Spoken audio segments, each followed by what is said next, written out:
50 ans de fraternité, 50 ans d'une fidélité qui n'a jamais vacillé. Quand le président angolais foule le sol algérien aujourd'hui, il ne visite pas une capitale étrangère, il revient sur une terre qui a porté l'espoir de son peuple.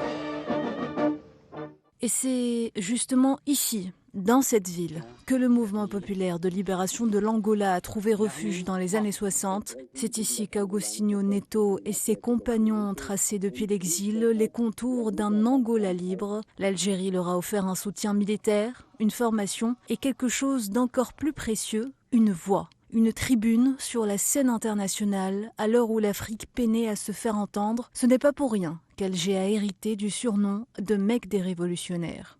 Cet héritage ne s'est pas évanoui avec la fin des luttes de libération. Au contraire, il s'est transmis génération après génération comme une conviction fondatrice. La liberté de l'Afrique est indivisible. C'est sur ce socle que repose aujourd'hui encore la relation entre les deux pays, une doctrine commune, ancrée dans la durée, souveraineté des peuples, non-ingérence, solution africaine aux problèmes africains.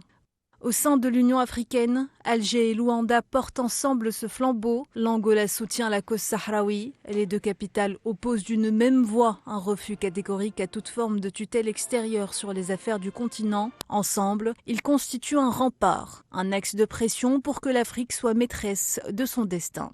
Et à ce partenariat politique vieux d'un demi-siècle vient désormais s'adosser une ambition économique à la hauteur de l'histoire. Selon les données des plateformes de commerce international, les exportations algériennes vers l'Angola ont atteint 1,33 million de dollars en 2024. S'ajoute à cela 20 accords de coopération signés entre 2025 et 2026 dans différents secteurs et un conseil d'affaires algéro-angolais institué pour que la volonté politique se traduise en échanges durables et en prospérité partagée.